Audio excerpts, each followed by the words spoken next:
Book 39, N. Entry into the realm of reality. Continued, N. Seeing this, Sudhana, his joy unequaled, went and bowed to the feet of the ocean of virtue and said, "Teach me, noble one, with compassion, to attain this good conduct." Extending his undefiled arm of 100-fold auspicious splendor, radiating far-reaching pure light, Avalokiteshvara, the purified being, the sage, laid his hand on Sudhana's head and spoke, "I know a gate of liberation, the embryo of knowledge of clouds of compassion of all Buddhas. Born of my own love and operating everywhere to protect and care for all beings. I protect all beings from many disasters, those caught in the grip of enemies, physically injured, and imprisoned are freed from their bonds on bearing my name. Arrows shot at the condemned do not wound them, weapons break and swords are deflected if they remember my name. In disputes among kings, those who remember my name defeat their adversaries and gain what is good, increase in repute among friends and relatives, and their property becomes inviolable. Any who remember my name go without fear to forests infested with bandits and wild animals, conquering all enemies. For those who are thrown from a mountain into burning coals by malefactors to harm them, the flames become lotus sprouts in a pond of water if they remember my name. Thrown into the sea, they will not die. Nor will they be swept away by a river or burned in fire, no harm will come to them, but rather benefit instead, if they remember my name, even for a while. From fetters, chains, and beatings, scorn, humiliation, and constraint, abuse, whipping, threats, and scolding, those who remember my name will gain release. The inimical, fault finders, those who always maliciously slander, become friendly on sight when they hear my name remembered. Evil magicians trying to kill them are appeased, and no poison can injure those who remember my name. Malicious spirits, fiends, demons, and goblins, life-sapping, dangerous, are all quelled, even in dreams, once my name is recalled. One will not be separated from family and friends or be joined with the unfriendly or become materially destitute. If one remembers my name, even for a while. Those who remember my name will not go to hell or become animals or ghosts or fall into other unfavorable states, they will be reborn as celestial or human, purified beings. People remembering my name will not be blind, deaf, or infirm, they will not be violent, but friendly and sound in mind and body for countless ages. Those who scatter a handful of flowers over me, calling my name, go to my refuge of bliss. Those who give me offerings with a clear mind will be worthy of receiving offerings in my Buddhaland. Purified beings, passing away, are born here, face to face with the Buddhas of all worlds. Those who remember my name see the Buddhas and hear their teaching. By this and infinite other means I guide sentient beings in the world. I have developed one liberation, and cannot know all the virtues of the virtuous.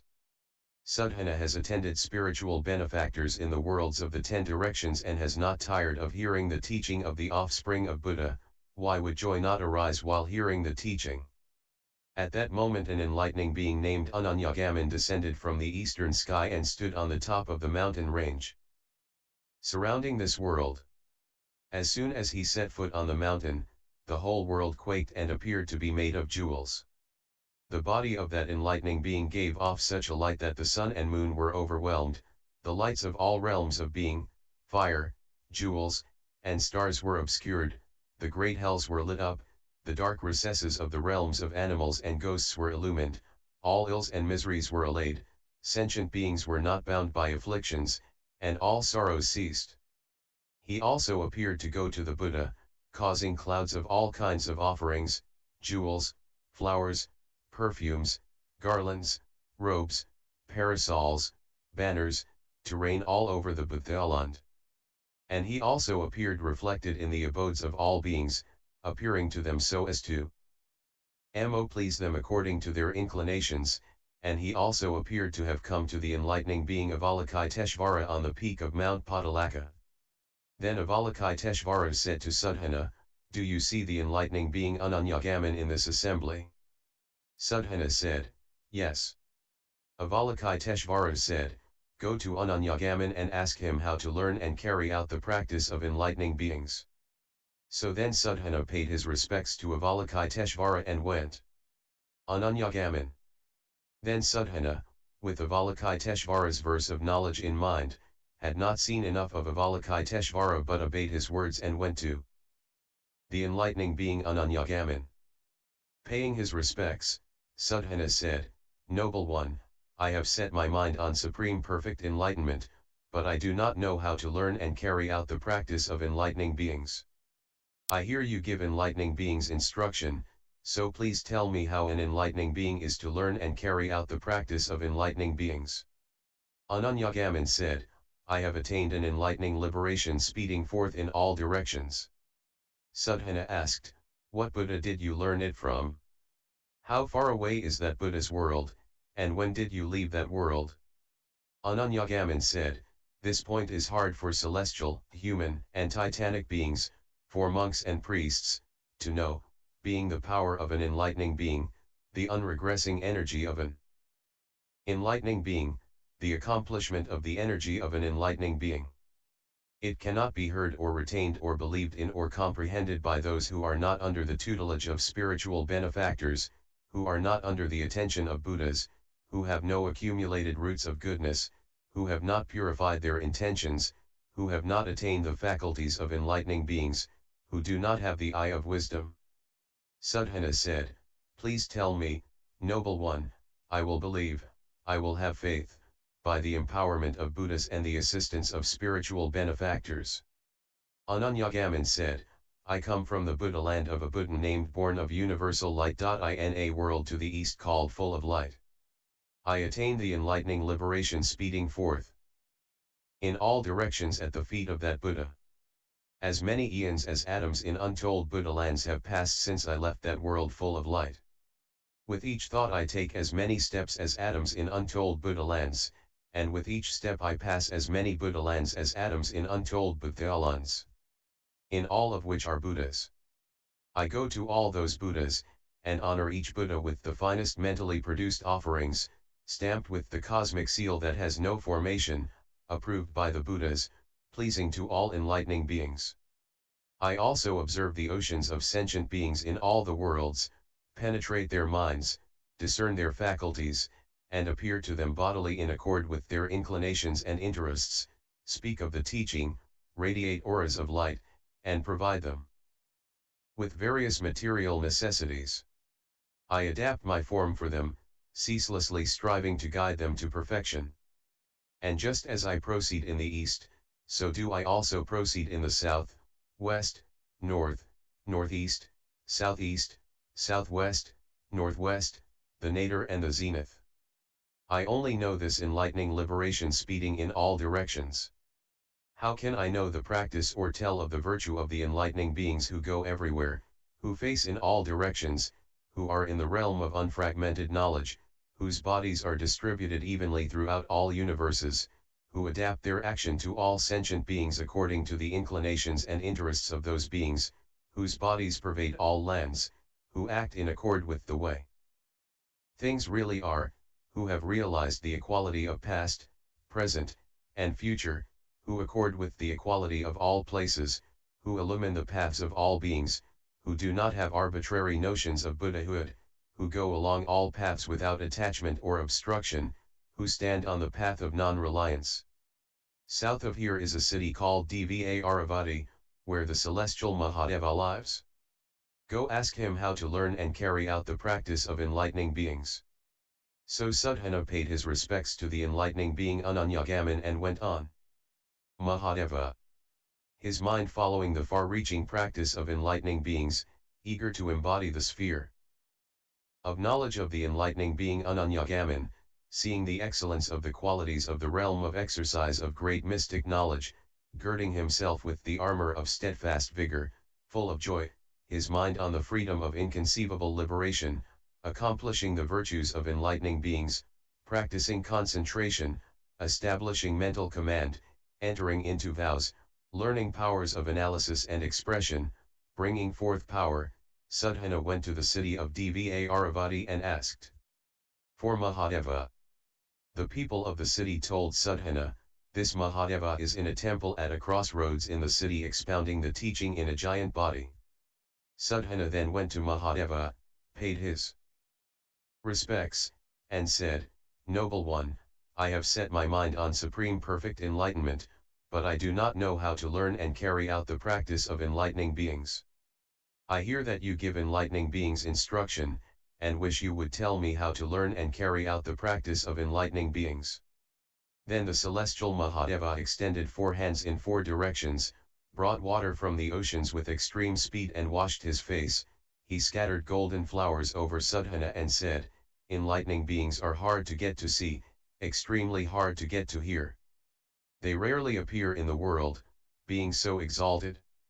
They are supreme lotuses of humanity, saviors of the world, refuges for the world, reliances for the world.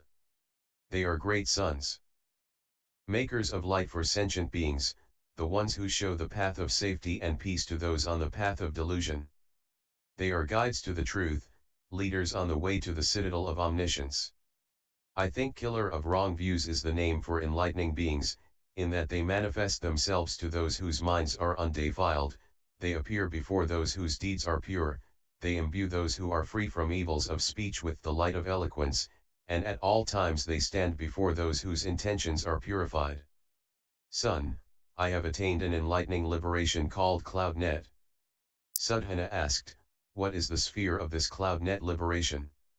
At that moment the celestial Mahadeva manifested a heap of gold the size of a mountain before Sudhana, as well as a heap of silver, a heap of lapis lazuli, a heap of crystals, a heap of coral, a heap of emeralds, a heap of starry jewels, a heap of clear jewels, a heap of radiant jewels, a heap of jewels with facets facing in all directions, a heap of crown jewels, a heap of varicolored jewels, a heap of necklaces, a heap of earrings, a heap of bracelets, a heap of belts, a heap of anklets, a heap of various kinds of flowers, fragrances, incenses, garlands, unguents, aromatic powders, robes, parasols, banners, pennants, musical instruments, and all objects of desire.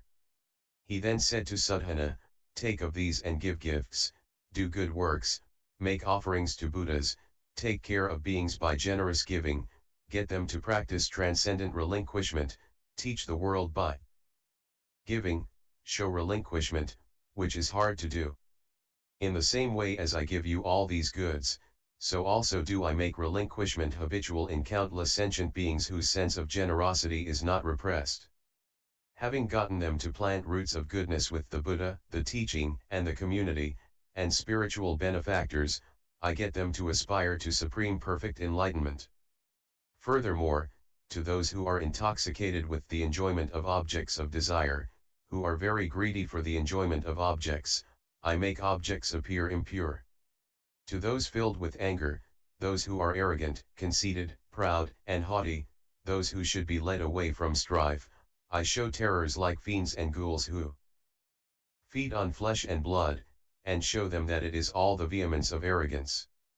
To those who are lazy and negligent I show the dangers of fire, water, kings, and brigands, to stir them to vigor and diligence.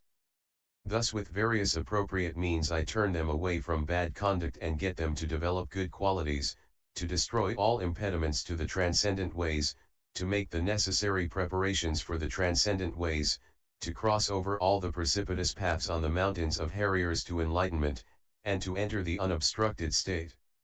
I only know this cloud net enlightening liberation.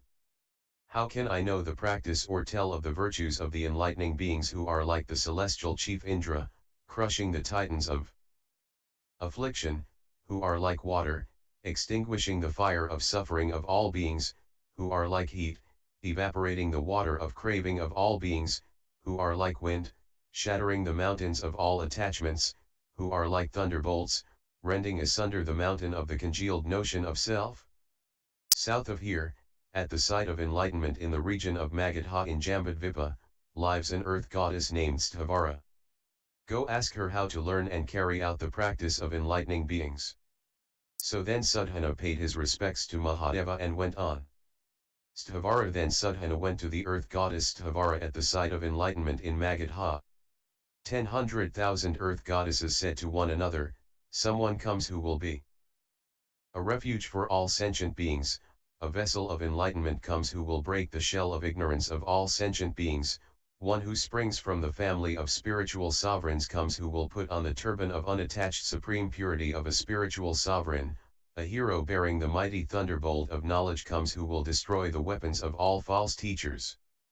Then those earth goddesses, led by Sthavara, caused the earth to tremble, made the ocean roar, illumined the whole universe with a glorious light, and with bodies adorned with all kinds of jewelry, like bundles of lightning bolts descending from the sky, emerged from the surface of the earth, with all tree sprouts growing, all flowering trees blooming, all rivers flowing, all lakes and ponds rising, fragrant rains showering, great winds bearing flowers, billions of musical instruments playing, celestial palaces, ornaments, and tiaras appearing, bulls, elephants, tigers, and lions roaring, the lords of the gods, titans, serpents, and spirits thundering, mountains crashing together, and hundreds of billions of treasuries surfacing. Then the earth goddess said to Sudhana, welcome. This is a spot of ground where you have planted roots of goodness, which I have witnessed. Do you want to see the results in one place? Sudhana paid his respects to the goddess and said, I do. Then the goddess, touching the earth with the sole of her foot, caused it to appear, adorned with hundreds of billions of deposits of countless jewels, and said to Sudhana, these billions of treasuries of jewels accompany you and are at your service, to be used as you wish. They have been produced as a result of your good works and are preserved by the power of your good works. Take of them and do whatever should be done. I have attained an enlightening liberation, unassailable asylum of knowledge. Having attained this liberation, I have constantly stayed by and protected the enlightening being Vairocana since the time of Dipankara Buddha. Since then I have observed the enlightening being's mental activity, entered his sphere of knowledge and all his vows, followed his purification of enlightening practice, gone along into all concentrations, pervaded the vastness of the mind of the mystic knowledges of all enlightening beings, and have comprehended, remembered, and taken in his mastery of the powers of all enlightening beings, his insuperability like that of all enlightening beings, his pervasion of the network of all lands, his reception of the prediction of enlightenment from all Buddhas, his manifestation of attainment of enlightenment in all times, his way of activating all the cycles of the teaching, the doctrines expounded in all the scriptures, his way of revealing the vista of the great teaching, his way of knowing how to lead all sentient beings to perfection, and his way of manifesting all the miracles that Buddhas perform. I attained this unassailable asylum of knowledge enlightening liberation from the Buddha's skillful guide in the world moon banner eons ago, more eons than the number of atoms in the polar mountain, in an eon called supernal manifestation of light. Going in and out of this unassailable asylum of knowledge liberation and causing it to expand and broaden, I have always been seeing Buddhas, continuing up to this eon of virtue in the present, and now I have propitiated as many Buddhas as atoms in untold Buddha lands, and I have seen the spiritual transformations of all those Buddhas when they came to the site of enlightenment, and I have witnessed all those Buddhas' roots of goodness. I know only this enlightening liberation unassailable asylum of knowledge. How can I know the practice or tell the virtues of the enlightening beings who attend all Buddhas, who remember the tales of all the Buddhas, who have entered the recondite knowledge of all Buddhas, who speed throughout the cosmos in a moment of thought, who are physically equal to the Buddhas, who are undefiled receptacles of the mind of all Buddhas, who have always effected the birth of all Buddhas, who are envoys physically indivisible from all Buddhas. In this country Magadha in Jambudvipa is a city called Kapilavastu, where a night goddess named Vasanti lives. Go ask her how to learn and carry out the practice of enlightening beings. So then Sudhana paid his respects to the earth goddess Sthavara and went on. Vasanti then Sudhana went to the great city Kapilavastu, remembering the teaching of the earth goddess Sthavara, remembering that enlightening liberation unassailable asylum of knowledge, extending the cultivation of that enlightening concentration, contemplating that enlightening doctrine, roaming in the freedom of that enlightening liberation, looking into the subtleties of knowledge of that enlightening liberation, entering into the ocean of knowledge of that enlightening liberation. Focusing on the unity of the knowledge of that enlightening liberation, pursuing the accomplishment of the endless knowledge of that enlightening liberation, plunging into the ocean of knowledge of that enlightening liberation. Going around the city Iram left to right, he went in by the eastern gate and stood in the middle of the crossroads of the city. Before long the sun set, and, skillfully grasping the instructions of spiritual benefactors, he longed to see the night goddess Vasanti, considering spiritual benefactors a sure source of attainment of enlightened knowledge, based concretely on the sphere of the eye of universal knowledge, turning in all directions, wishing to see the spiritual benefactor, thinking of her with great respect as the abode of knowledge, his eye of knowledge extending to all objects, looking over the ocean of all that is knowable with the eye of concentration reaching throughout the ocean of knowledge of principles of all reality realms, intent on extension of the eye of great knowledge. He saw the night goddess Vasanti in the sky over Kapilavastu, in a tower of brilliant, incomparable jewels, sitting on a great jewel lion throne in the calyx of a lotus of all the finest fragrances. She was beautiful, with a golden complexion, soft, rich black hair, and dark eyes. Her body was adorned with all kinds of ornaments, and she was wearing a red robe. She wore a sacred crest adorned with the orb of the moon, and her body showed reflections of all the stars and constellations.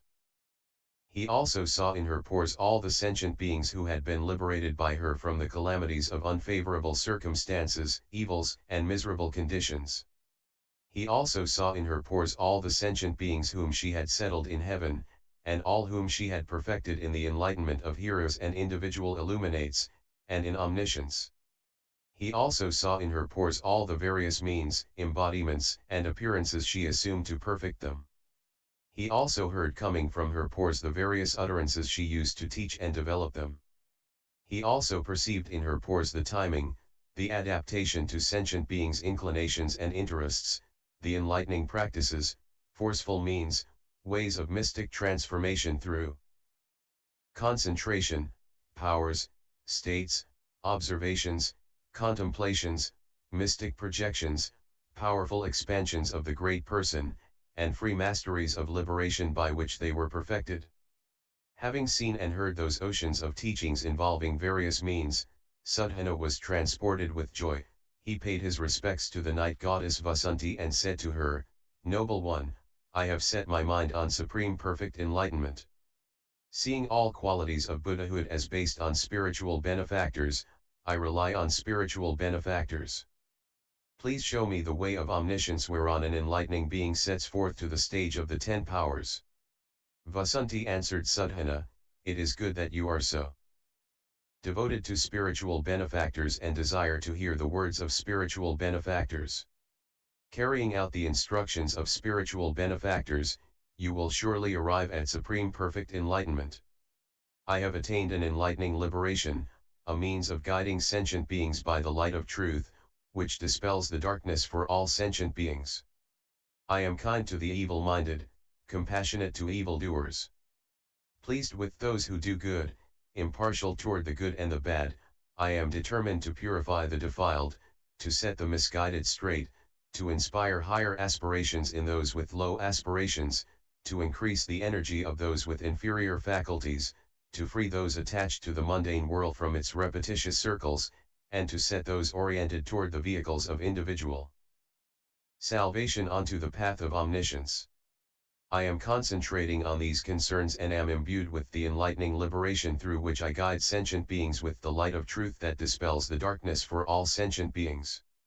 Any people who travel on a dark night, where ghosts, thieves, and thugs lurk, when the sky is covered with black clouds, when it is misty, windy, and raining, when there is no moonlight or starlight, when there is no visibility, if they go on the sea, or on land, or in the mountains, or over deserts, or through forests, or through provinces or villages, or on the roads, if they are shipwrecked at sea or held up on land, or fall in the mountains or run out of provisions in the desert, or if they get stuck in the underbrush in the forest or run into trouble, or if they get scattered in the darkness, or if they get mugged in a town, or if they get lost or confused and cannot tell which direction they are going in, or if they run into disaster on the road, I rescue them by various means.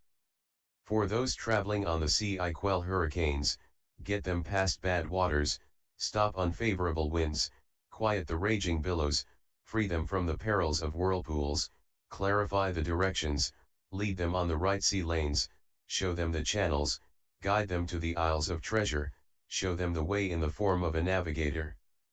Through various forms of being I act as a support and reliance. This root of goodness, furthermore, I dedicate in this way, may I be a refuge for all sentient beings, to put an end to all suffering. For those on land on a dark night, where there are thickets and brambles, gravel and grit, on uneven terrain, battered by vicious wind and rain, painfully cold or hot, where savage beasts lurk, where killers and bandits roam, I save those who have lost their way on the earth, by means of the forms of the sun, the risen moon, meteoric showers, planets, the light of the stars, celestial beings and enlightening beings. And I think, by this root of goodness may I become a savior of all sentient beings.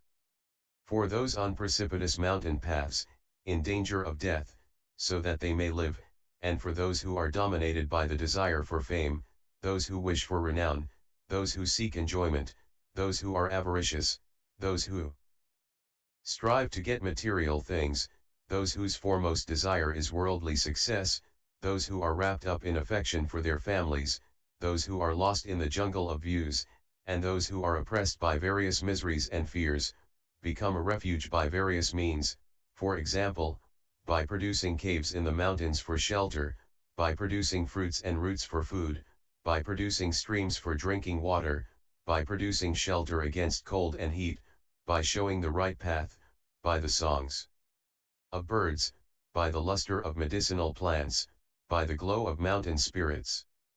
I become a refuge for those in mountain caves and crevices, those oppressed by various pains, dispelling the darkness, producing level ground for them.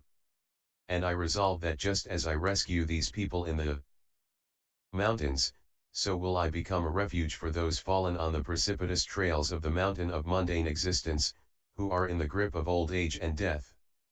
For those stuck in the jungle on a dark night, confronted with a vast expanse of trees, on roads blocked by grass and water, reeds, trees, and vines, in thickets of various trees and creepers, frightened by tigers roaring, their minds filled with what they have to do, plagued with various perils and misfortunes, not knowing the way out of the forest, I show the right way to go.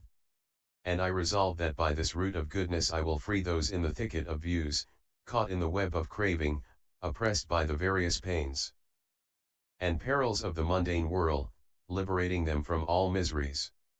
And as for those in the desert, in the darkness, by various means I comfort them, show them the way, and lead them to safety, resolving that by this root of goodness I shall liberate those who are in the desert of the mundane world, who have fallen into evil ways, freeing them from all suffering and setting them on the road of omniscience, where there is eternal safety. As for those in inhabited areas who are experiencing the trouble of owning a home, I draw them away from their attachments to their abodes by various means and resolve by this root of goodness to remove all sentient beings from attachment to the elements of body and mind and establish them in non-reliant omniscience.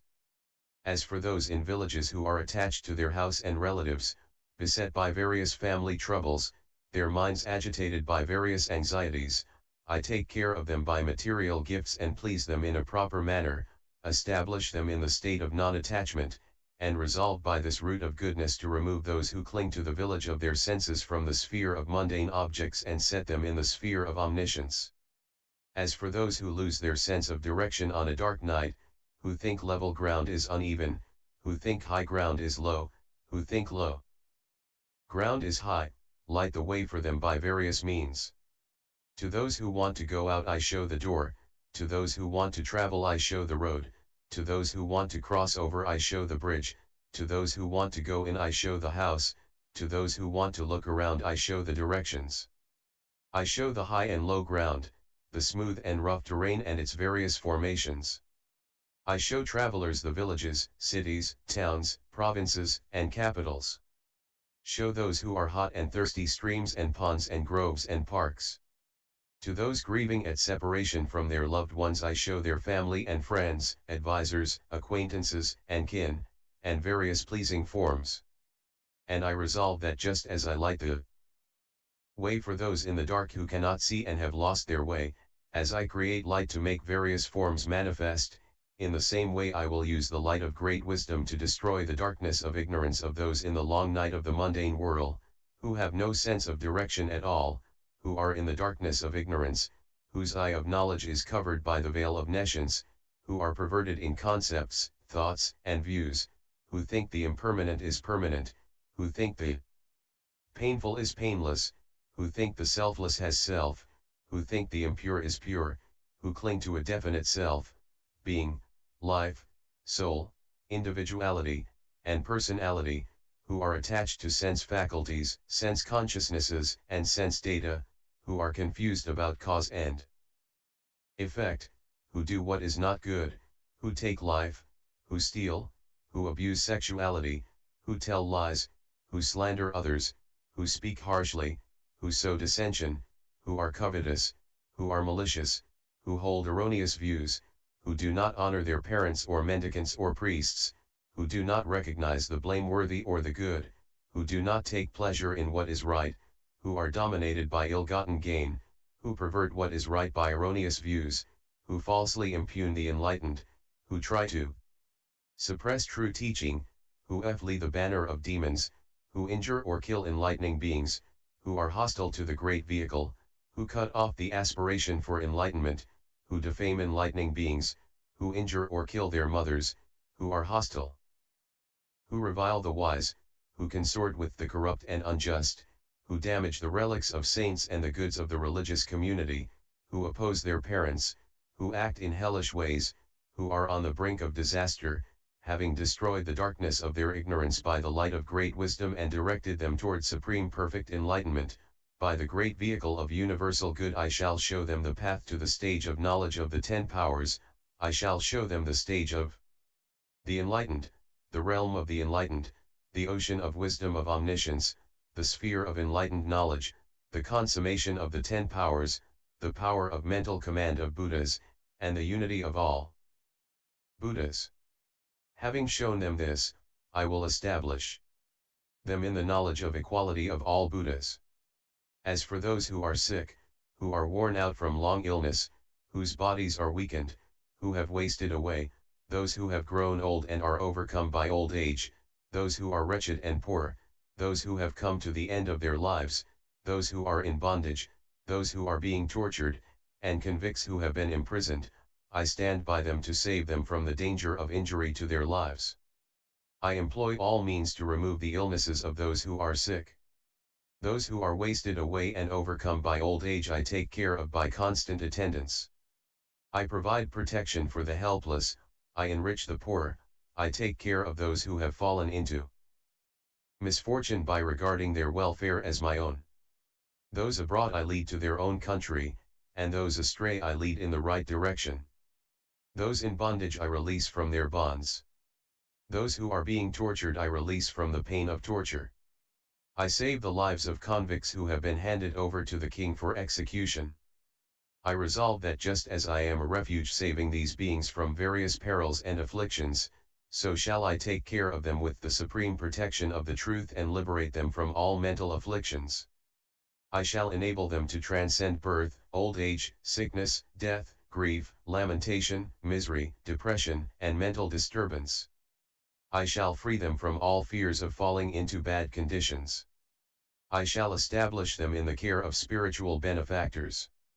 I shall take care of them by giving them jewels of true teaching.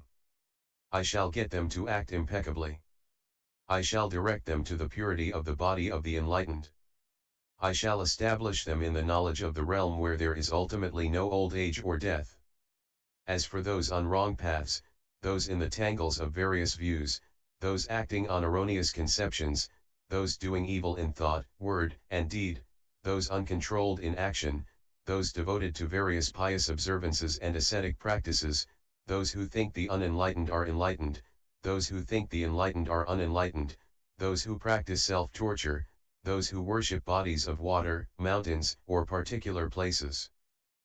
And those who are under the control of bad companions, I become a refuge for them by various means and thence turn them away from evil, from immersion in views, from all bad conditions. I establish them in right seeing in the world and place them in celestial and human states.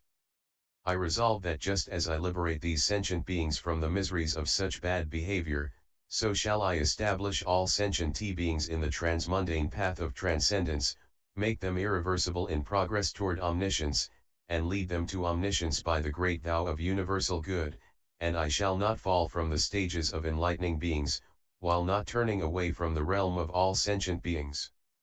At that point, further revealing the realm of the enlightening liberation which guides the world by the light of truth that dispels the darkness for all sentient beings, the goddess looked over the 10 directions by the power of Buddha and spoke these verses to Sadhana. This peaceful liberation of mind guides the world to happiness in accord with the time, by producing the light of truth, to end the darkness of delusion and ignorance. My kindness is vast and pure, developed over boundless eons past, dispelling evil. I illumine the world. Realize this wisdom, O Sadhana, steadfast one. Measureless is my ocean of compassion for the world, herein the Buddhas of all times are born, hereby the pains of the world are soothed. Realize this wisdom, O Sadhana, steadfast one. Producing worldly happiness, both the joys which are conditional and those of the sages. Thereby I am delighted, uplifted, pleased. Realize this wisdom, O son of Buddha. Forever turned away from the ills of the conditional, as well as the knowledge and liberation of individual salvation, perfecting the power of Buddhas.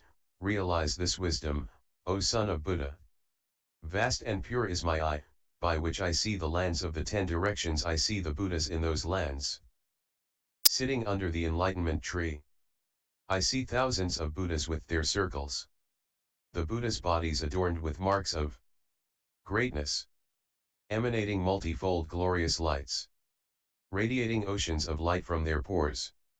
See the sentient beings in those lands, how they die and are born. I see the ignorant in the ocean of transmigration as they go round in circles experiencing the results of their own deeds.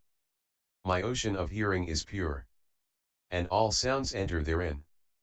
Hearing the words of all sentient beings, I keep them in mind. The infinite expressions of the teachings of Buddhas I also hear and remember. My sense of smell is far-reaching and pure, unobstructed in the midst of all things. An entry into all states of liberation. You should realize this wisdom. My tongue is broad and long, coppery red, shiny like a jewel, pure. With it communicate to beings according to their mentalities. You should realize this wisdom. My reality body is transcendentally pure, omnipresent in all times. The physical body beings see according to their mentalities, by the power of their devotion. My mind is free from attachment and taint, resonant with thunderous sound. Therein are all Buddhas assembled, yet I have no discrimination. Innumerable are the beings on the face of the earth. I know the oceans of their minds, I know their faculties and inclinations. But I have no discrimination. My occult power is vast and consummate. I shake innumerable worlds, and produce an aura of light, whereby I tame the intractable. My virtue is vast and pure, an endless treasury, adorning everywhere. With it I make offerings to Buddhas, and sustain the life of all beings. I have entered the ocean of Buddhas, realizing the wisdom of all time, and I enter into their vows. This wisdom is peerless and perfect. In every atom I see oceans of worlds, of past, present, and future. And I see oceans of Buddhas therein, and their universal ground of wisdom. See Vairocana, enlightened. pervading all lands in the 10 directions. Sitting at the foot of the enlightenment tree. In each atom expounding the teaching of peace. Then Sudhana said to the night goddess Vasanti, how long ago did you set out for supreme perfect enlightenment? How long ago did you attain this liberation, by the attainment of which you have come to perform all beneficial actions in this way? Vasanti replied, as many eons ago as atoms in the polar mountain, there was an eon called tranquil light, in which 5 billion Buddhas were born. There was then a world system called born of the light of jewels, in which there was a central world of 4 continents called jewel moon lamp light, the capital city of which was called lotus light. In that capital city was a king named Bridge of Good Law, who was a just ruler, a sovereign with all the attributes of kingship. He had conquered that trouble-free earth by justice and ruled it righteously. The king's wife was named Moon of Understanding of Right. She enjoyed herself making love in the first part of the night, and in the middle of the night, when the love play had ceased, she slept. At that time, in a forest called Source of Radiance of Peace, to the east of the city of Lotus Light, a Buddha named Supreme Thunder of all truths attained supreme perfect enlightenment at a great enlightenment site made of the finest jewels, with the lights of all supernal manifestations, radiating the lights of the magical displays of all Buddhas. That Buddha lit up the whole world system born of the light of jewels clearly with a great multicolored light. Also in that capital city Lotus Light was a night goddess named Pure Moonlight.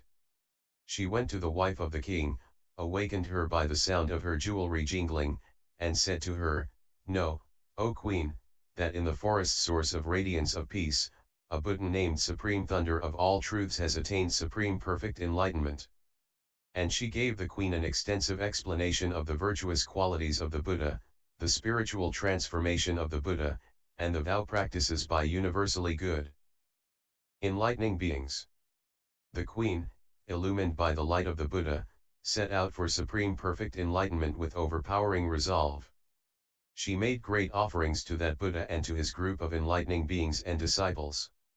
Do not suppose that queen was anyone other than me myself. I was that queen moon of understanding of right in that time.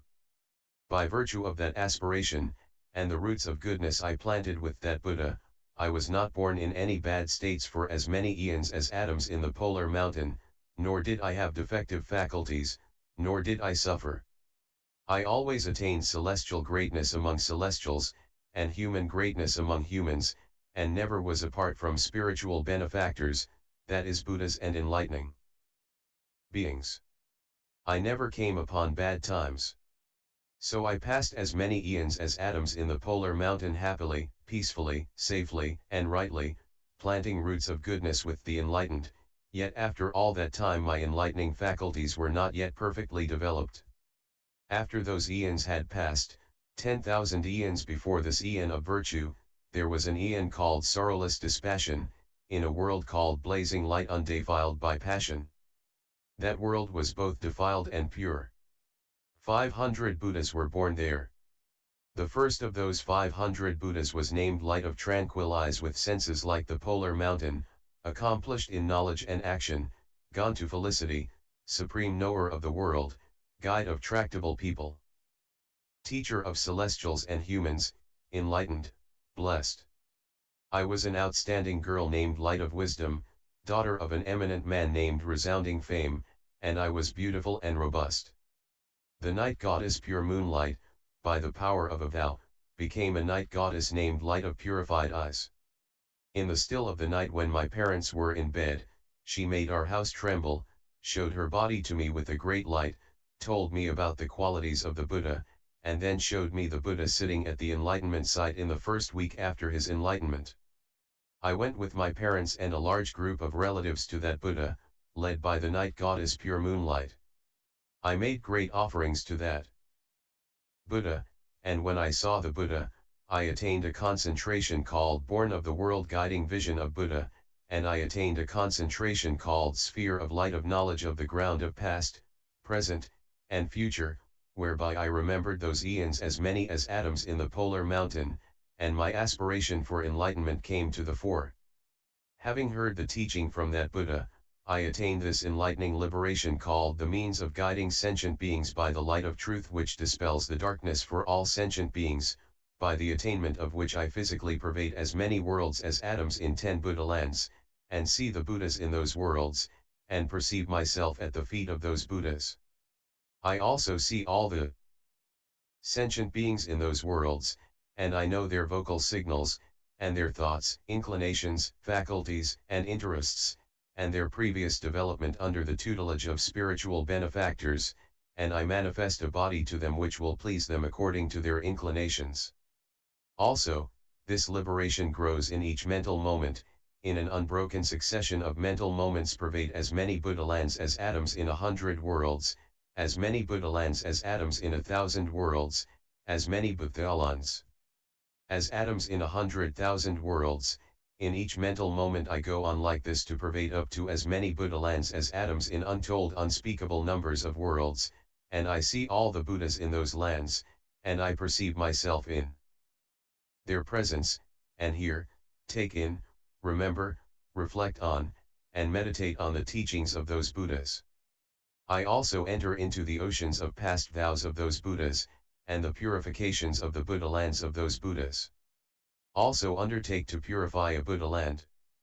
I also see the sentient beings in those oceans of worlds, and I transform my body to accord with the measures of the inclinations, faculties, and interests of those sentient beings, in order to develop and guide them. Thus this liberation expands in each mental moment, by working to expand it to pervade everywhere in the cosmos. I only know this enlightening liberation that is a method of guiding the world by the light of the truth which dispels the darkness of all sentient beings.